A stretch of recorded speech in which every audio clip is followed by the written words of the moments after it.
Zee 24 तास एक पाऊल पुढे। सेंद्रिय शेतीपासून अधिक उत्पादन मिळत नाही असा सर्वसामान्य शेतकऱ्यांचा समज आहे।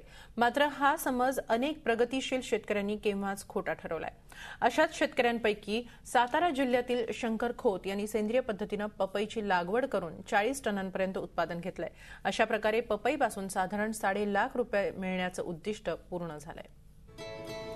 सातारा जिल्ह्यातील कृषीभूषण शेतकरी शंकर खोत यांची ही लागवड तैवान 786 या वाणाची आहे।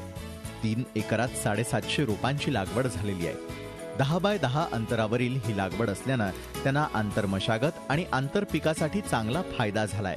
साधारण आंतरमशागती सुद्धा 10 बाय 10 वरती असल्यामुळे आपल्याला याच्या पुनर करून यामध्ये सोयाबीन सारखं पीक असेल, झेंडू सारखं पीक असेल आपण घेऊ शकतो। बरेच शेतकरी कमी बेसिंगवरती कमी अंतरावरती याची लागवड करतात, पण प्रामुख्यानं त्यामध्ये व्हायरल इन्फेक्शन किंवा इतर गोष्टींचा प्रादुर्भाव होत असतो आणि या पीक पद्धतीला पाणी व्यवस्थापन हे फार कमी लागतं।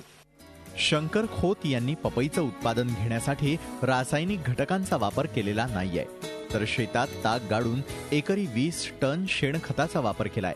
तसंच वेळोवेळी सेंद्रिय घटकांच्या फवारण्या घेतलेल्या आहेत। पीक परिस्थितीमध्ये याचं जे नियंत्रण आहे, व्हायरल इन्फेक्शन असतील किंवा रोग कीड नियंत्रण असेल, हे आपण 100% या पीक पद्धतीवर यशस्वी आहोत। याला आपण फ्लायपॅक्सद्वारे माशांचं ट्रॅपिंग केलेलं आहे। कुठल्याही प्रकारचं रासायनिक फवारण्या किंवा कीटकनाशकांच्या फवारण्या आपण या ठिकाणी अजिबातच 100% घेतलेल्या नाहीत। याचं मूळ अभ्यासू कारण म्हणजे मिश्र पीक पद्धतीचं नियंत्रण आणि याची जी पेसिंग आहे, अंतर झाडांमधलं अंतर आहे एकमेकाला पूरक असं राहिलेलं आहे। त्यामुळे प्रकाश संश्लेषण क्रिया या ठिकाणी चांगली झालेली आहे आणि त्यामुळेच मला यावर रोग कीड नियंत्रणाच्या बाबी अवलंबता आलेल्या नाहीत किंवा अवलंबलेल्या नाहीत आणि सगळ्यात महत्त्वाचं कुठल्याही प्रकारचा फंगस किंवा व्हायरल इन्फेक्शन या पीक पद्धतीवर माझ्या आलेलं नाही।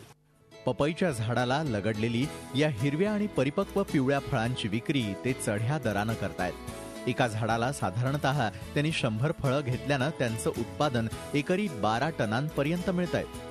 सेंद्रिय पद्धतीनं उत्पादन घेतल्यानं त्याची अवीट चव ग्राहकांच्या पसंतीस उतरल्यानं मागणीत सातत्यानं वाढ होतीये। साधारण आता श्रावण आणि रमजानमध्ये आपल्याला या पीक पद्धतीचं चांगलं उत्पादन मिळालं। मार्केटमध्ये साधारण 38 रुपये किलो या प्रमाणात दर मिळाला आणि या 3 एकरातून साधारण मला 40 टन एवढं अपेक्षित उत्पादन होतं, तेवढं मला मिळालं। अजून सुद्धा याचा निम्मा भर झालेला आहे। आज सुद्धा आपण याचा कच्चा माल जो आहे, कच्ची पपई जी आहे ते आपण चेरी करण्यासाठी एका कंपनीला 12 रुपये दराने बांधून दिलेली आहे आणि पिकलेला माल जो आहे वरचा खालचा तो आपण साधारण 18 ते 20 रुपये दराने आज सुद्धा आपला मार्केटला जात असतोय। यापासून माझी जी अपेक्षित उत्पादनाची सरासरी जी होती ती साधारण या प्लॉटमधून मला 6 लाख रुपयाचं अपेक्षित उत्पादन मिळालं। शंकर खोत यांची लागवड रमजान, दिवाळी, दसरा अशी सणवार पाहूनच होते, त्यामुळे त्यांनी नेहमी चांगला दर घेतलाय आणि विशेष म्हणजे त्यांच्या पपईला बाजारपेठेत ओळख निर्माण झालेली आहे। सेंद्रिय शेतीचा विचार करणाऱ्या शेतकऱ्यांसाठी हा एक मोठा आदर्श आहे। येत्या काळात सेंद्रिय शेतीलाच भविष्य असल्यानं शेतकऱ्यांनी आत्तापासूनच या वाटेनं जायला हवं। झी 24 ताससाठी श्रीनिवास डोंगरे, सातारा। झी 24 तास एक पाऊल पुढे।